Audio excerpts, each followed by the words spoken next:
Obrigado, pastor Jairo, por essas palavras tão gostosas de ouvir.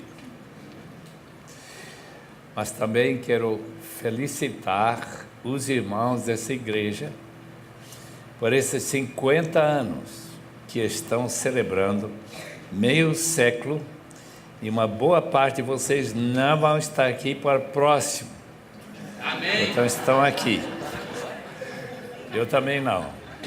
Glória a Deus. Se tem suas Bíblias abertas, em Atos 19, eu quero ler um trecho, começando com o versículo 8.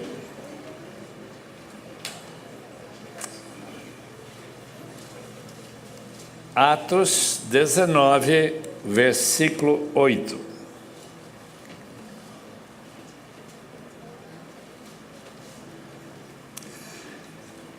Paulo entrou na sinagoga de Éfeso e ali falou com liberdade durante 3 meses, argumentando convincentemente acerca do reino de Deus.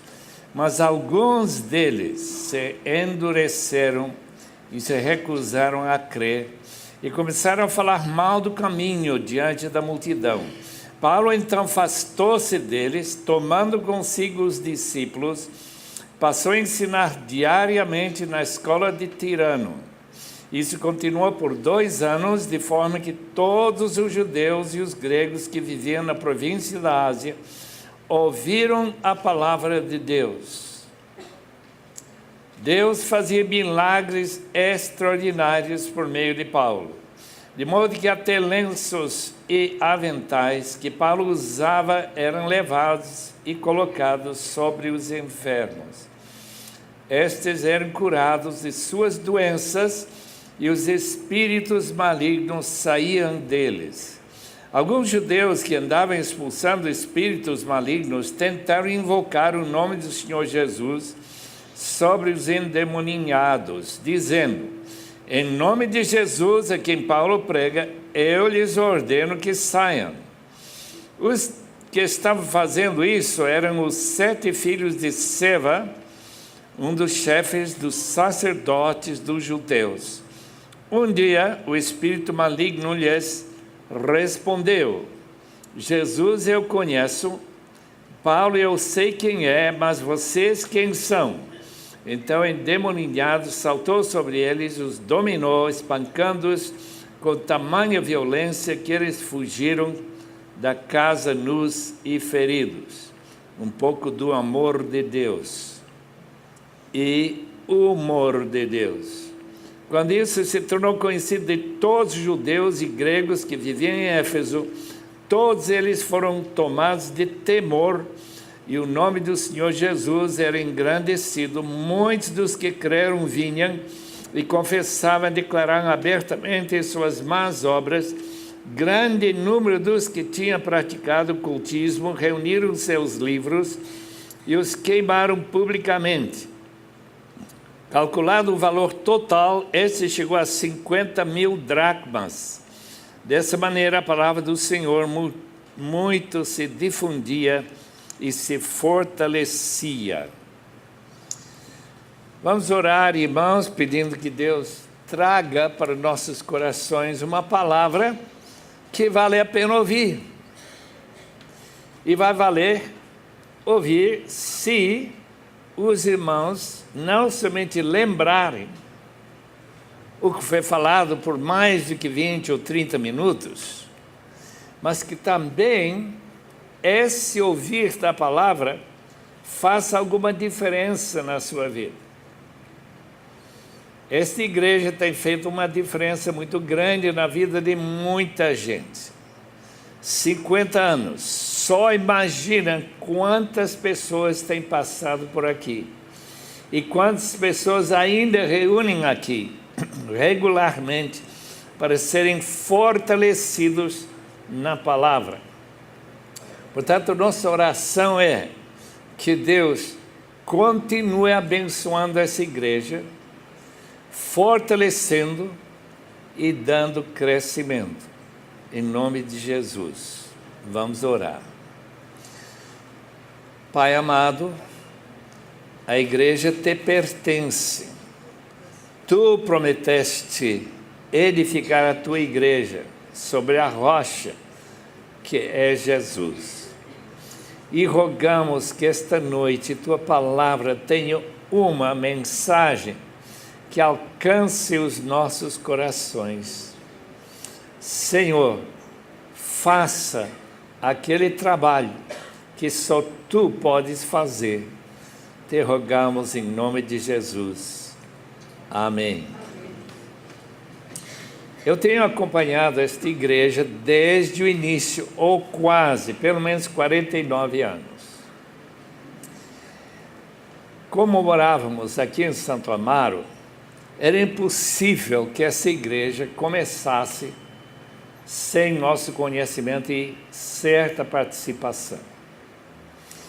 E como eu nunca podia ter imaginado que chegaria a participar no 50 centenário, como se diz? 50. Os irmãos sabem o que é.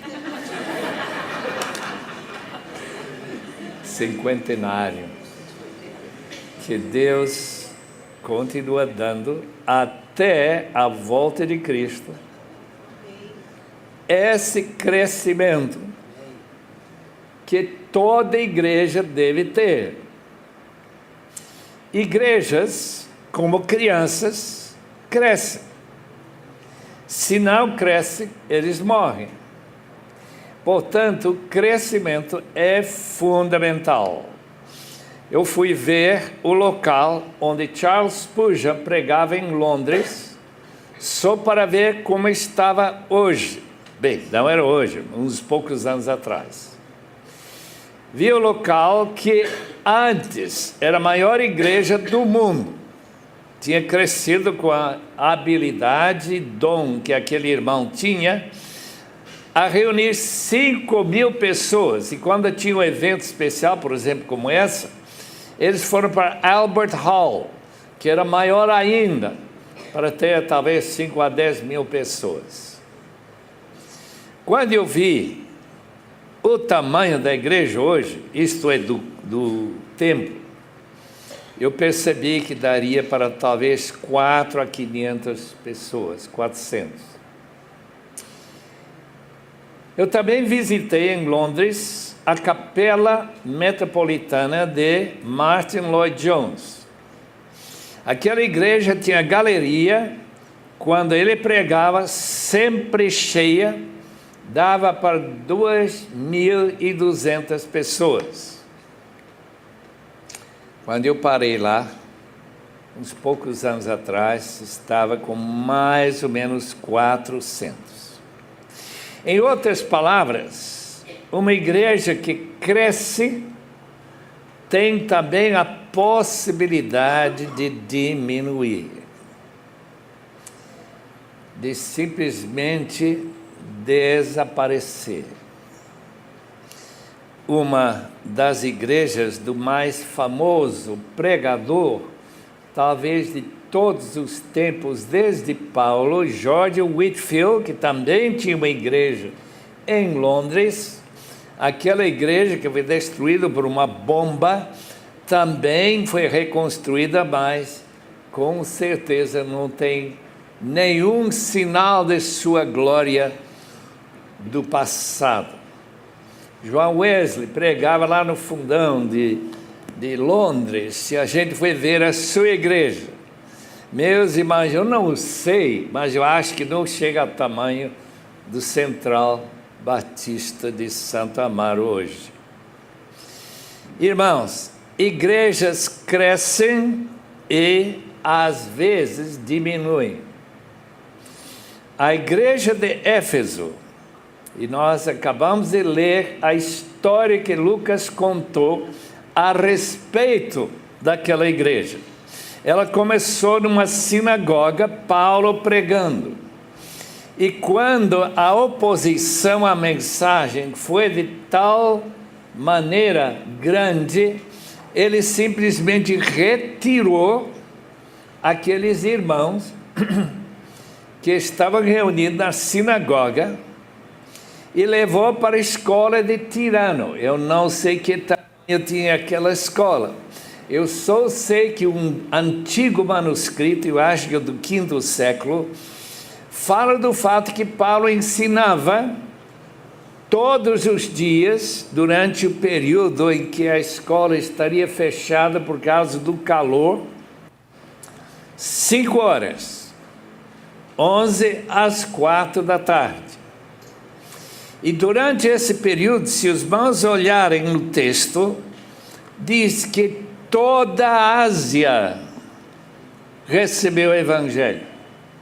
Em outras palavras, não foi apenas em Éfeso, que é uma cidade tremendamente famosa pela sua idolatria.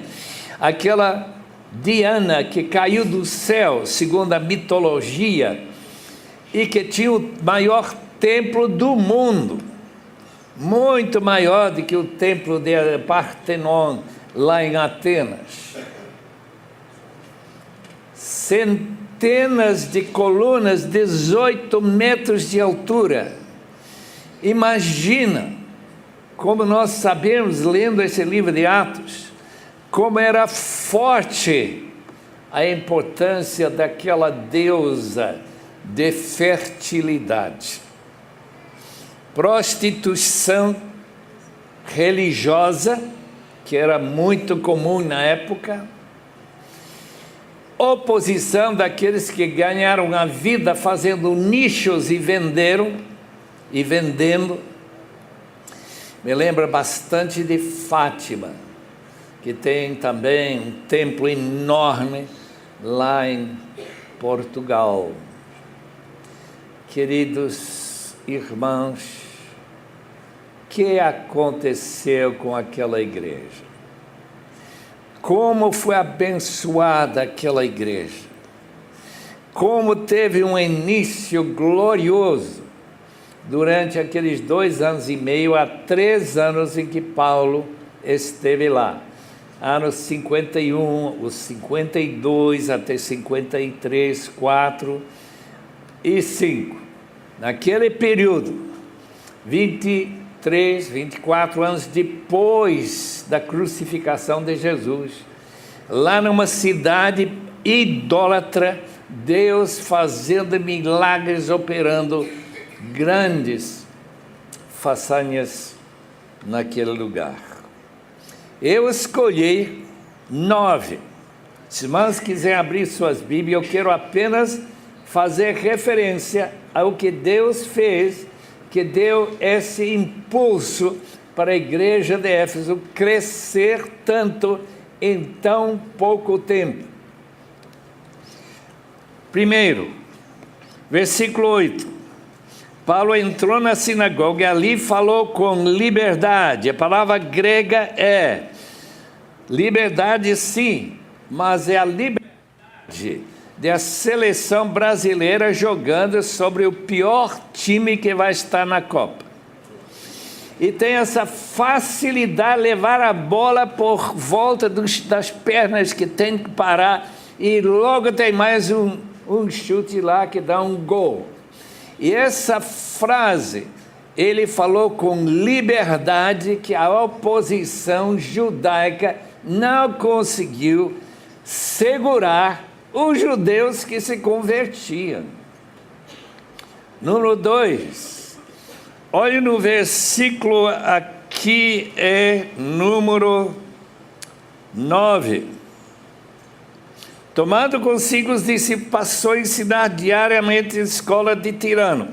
Imagina, meus irmãos, em Santo Amaro, que nós tenhamos pelo menos 10, 15, 20 jovens que param de suas atividades durante 5 horas, todo dia, enquanto Paulo incansavelmente vai ensinando doutrina, teologia, Bíblia, interpretação da Bíblia e pregação. São aqueles jovens que vão se espalhar pela Ásia. Lembre-se que a Ásia era uma das mais populosas de todas as províncias da Ásia Menor. Só a cidade de Éfeso tinha mais ou menos 300 mil habitantes, que era uma cidade enorme para a época, porque não tinha transporte público. Imagina São Paulo, Santo Amaro, sem ônibus, sem carro e sem metrô. Cavalo havia, charreta havia, mas qualquer outro modo de transporte.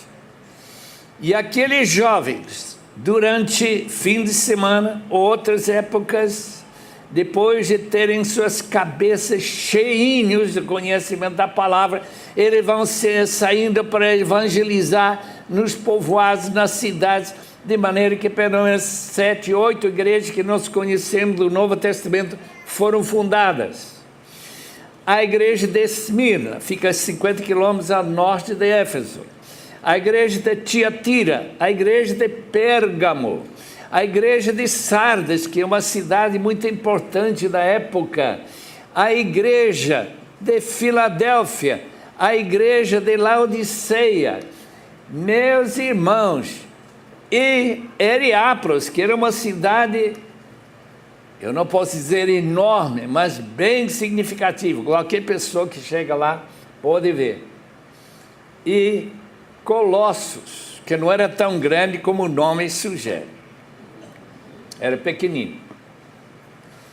Naquelas cidades, o evangelho também teve grande aceitação. E agora? O que vai acontecer quando Paulo vai embora? E quando os anos passam, não 50 anos, talvez 35 a 40, nós chegamos a ler a carta de Cristo ao anjo da igreja de Éfeso. Esta igreja que começou com tantas bênçãos, inclusive o conflito entre os demônios que ocupavam o corpo de uma pessoa, que disse: Paulo eu conheço, e com certeza temia. Jesus eu conheço, e quem é você? Os irmãos, vendo esse rapaz, aqueles filhos de Seva, correndo pela cidade nu, por causa do endemoninhado, rasgar as roupas dele, deve ter criado uma sensação formidável, bem maior do que ganhar a Copa.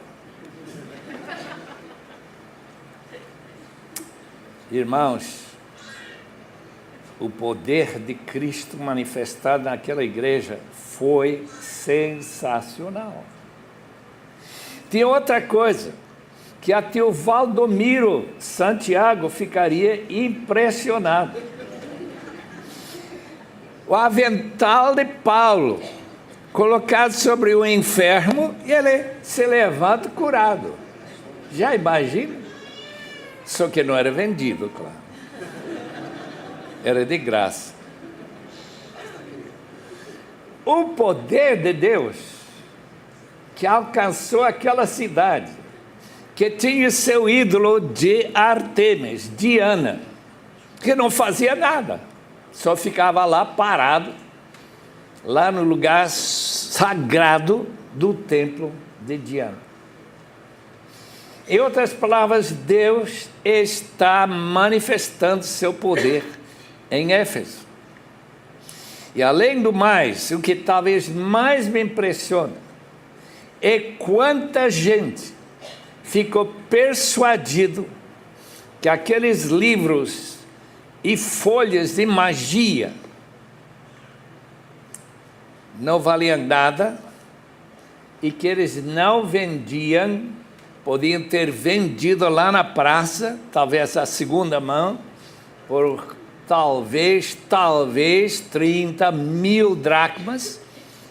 Calculo no dinheiro de hoje, o que valia era 50 mil, mas tem que dar desconto.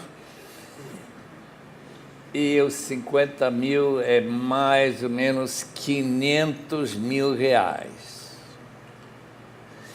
Imagina a igreja de Santo Amaro fazendo uma fogueira aqui fora e queimando os livros pornográficos, revistas, coisas ruins do diabo, que valeria 500 mil reais.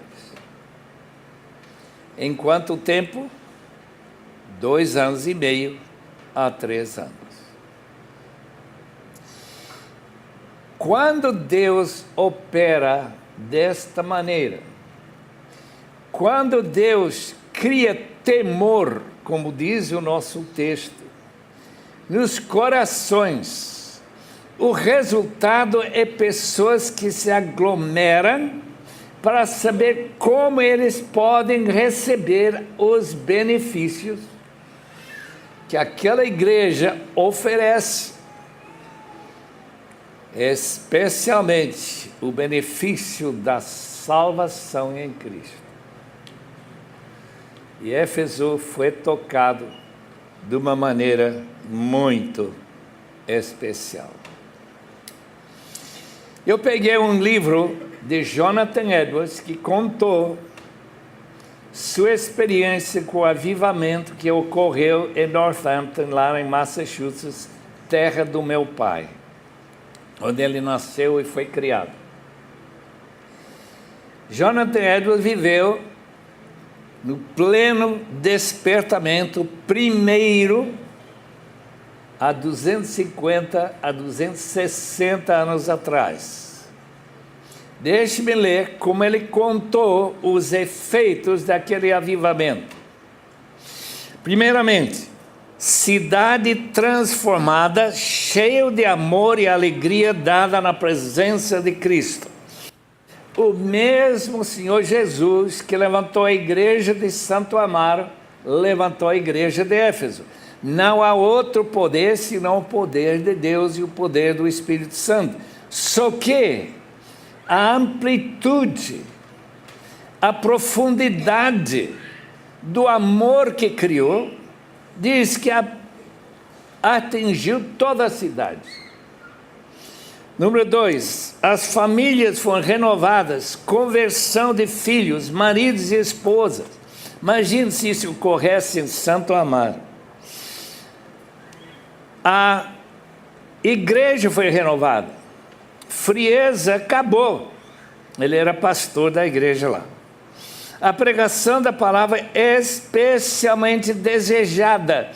Como que sabemos como é uma igreja que deseja ouvir a palavra de Deus, como aqueles discípulos de Paulo desejavam ouvir a palavra na escola de Tirano?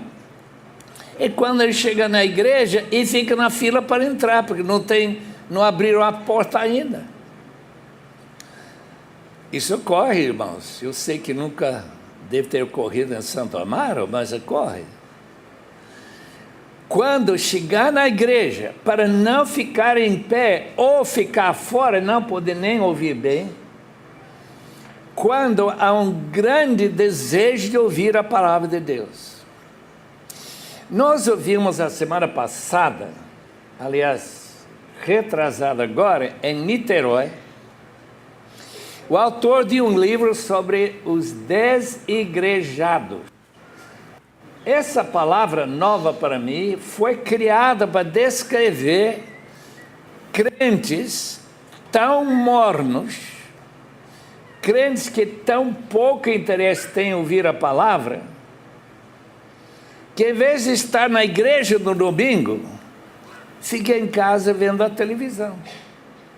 Quando passa IBGE, quem são vocês? Crentes evangélicos. Agora eu quero saber que tipo de crente evangélico fica em casa quando você prega a palavra de Deus e tem possibilidade de reunir e alegrar-se no louvor ao Senhor, ouvir música como nós ouvimos essa noite. Eu quase subi. Mas eu tive que ficar aqui. Amém. Temas espirituais tornaram-se o centro da vida diária.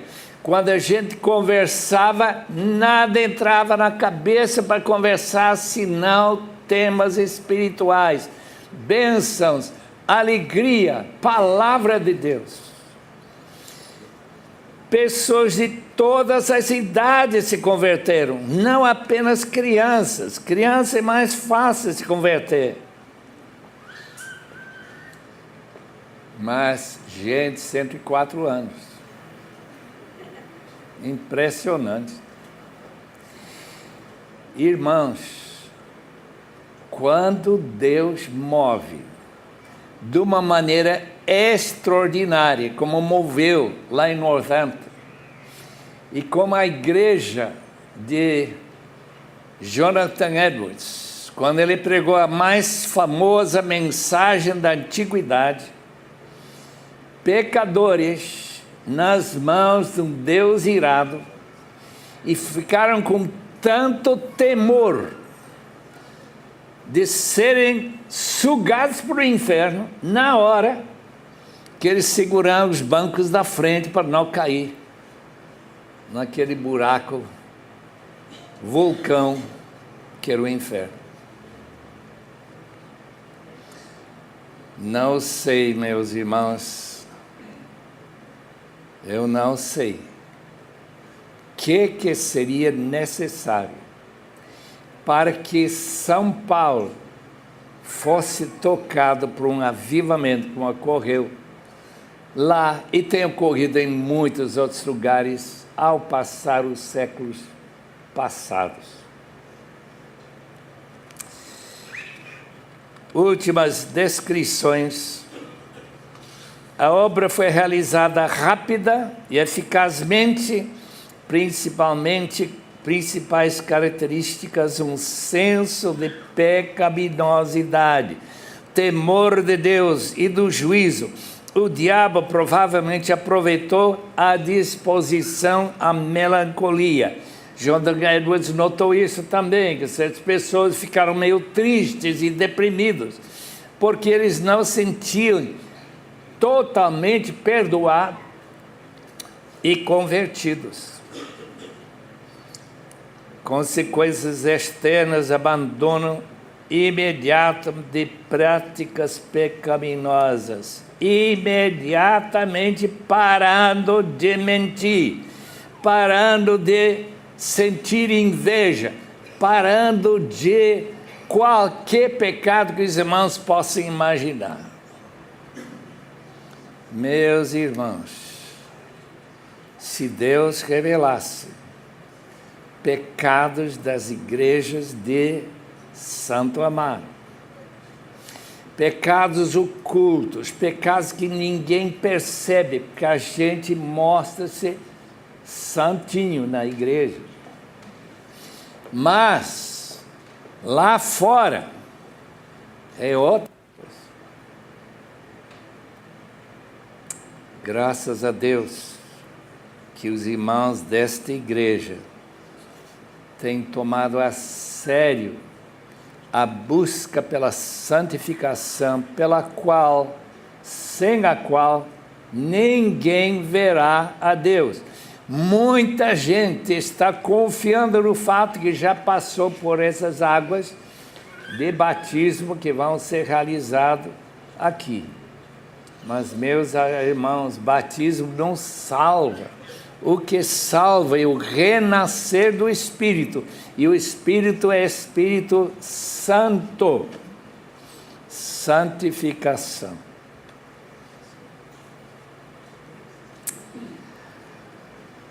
O que acontece com a igreja de Éfeso, depois de seus 35 anos? Eu vou ler um pouquinho da carta que Jesus escreveu para aquela igreja. Tão abençoado nos seus primeiros anos, Esta é a palavra daquele que tem as 7 estrelas na sua mão direita, ainda entre os 7 candelabros de ouro. Conheço as suas obras, o seu trabalho árduo, a sua perseverança. Sei que você não pode tolerar homens maus, que pôs à prova os que dizem ser apóstolos, mas não o são. Pastor Jairo não é apóstolo, graças a Deus, e descobriu que eles eram impostores. Você tem perseverado e suportado sofrimentos por causa do meu nome e não tem desfalecido. Parece que está tudo perfeito. Contra você, porém, tenho isto: você abandonou o seu primeiro amor. Lembra-se de onde caiu, arrependa-se e pratique as obras que praticava no princípio, obras promovidas por amor e não por tradição, obviamente. Se não se arrepender, virei a você, tirarei o seu candelabro do lugar dele. Mas há uma coisa a seu favor: você odeia as práticas dos nicolaítas, como eu também os odeio. Aquele que tem ouvidos, ouça o que o Espírito diz às igrejas. Ao vencedor darei o direito de comer da árvore da vida, que está no paraíso de Deus. Quando eu pastoreava uma igreja aqui em São Paulo, uns 32, 33 anos atrás, veio um casal de Bruxelas. E pela primeira vez na minha vida ministerial, eu ouvi um casal falar o seguinte: lá em Bruxelas, nós trabalhávamos arduamente, mas cansamos. Então aqui em São Paulo, a gente não vai trabalhar. Aqui em São Paulo, a gente está cansado da igreja. E eles cumpriram muito bem seu propósito de não aparecer na igreja quase, talvez 4, 5 vezes em 2 anos. Eu não lembro ter visto eles quase nunca. Eu não entendo isso. Isso vai além dessa cabeça poder manejar. Crentes desigrejadas, crentes que tendo oportunidade de ter a comunhão da família de Deus, de ouvir a palavra, de trazer pessoas incrédulas para conhecer ao Senhor e evitar o inferno, tudo água para baixo, e o primeiro amor desaparecido. Igrejas que crescem também têm capacidade de diminuir. Eu não estarei aqui para celebrar a próxima festa de 50 anos, só que vai ser 100 anos. Se Cristo não voltar antes, mas se Deus me der oportunidade de pegar um telescópio lá no céu e olhar para os irmãos aqui, esses jovens que cantaram com tanta empolgação esta noite, 20 anos na frente, 30 anos na frente, 40 anos, e finalmente, cinquentenário próximo. Só Deus sabe como ficará essa igreja. Cheia de crentes em casa, cansados, sem evangelizar mais, sem entregar folheto, sem convidar parentes, sem orar. Igrejas relativamente vazias. A natureza da igreja é de crescer Efésios 4, também escrito para a igreja de Éfeso. Que a igreja edifica sem o amor, cresce por causa dessas primeiras obras que Jesus convida a igreja de Éfeso a voltar a fazer. Como é bom ver a igreja cheia, como é bom ver a gente aqui esta noite. Mas eu queria ver tanta igreja aqui há 20, 30, 40 anos, quando o pastor Jairo, já com seus 100 anos, Amém. se Deus permitir. Como será a igreja?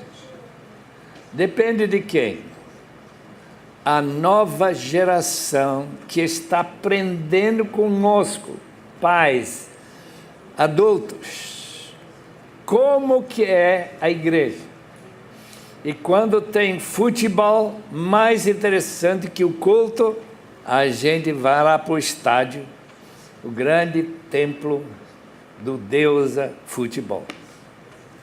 Que Deus nos guarde, tal como Ele guardou esta igreja durante 50 anos.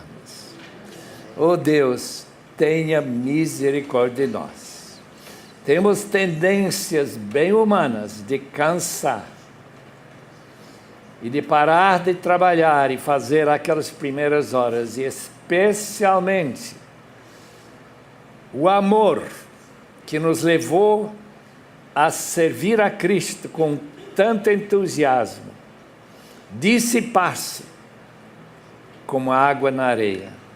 Oh Deus, por favor, não permita que esta igreja perca seu entusiasmo pelo Senhor Jesus, seu desejo de ouvir a palavra, sua alegria em poder disseminar a mensagem salvadora. Te rogamos isso em nome do Senhor Jesus. Amém, Senhor.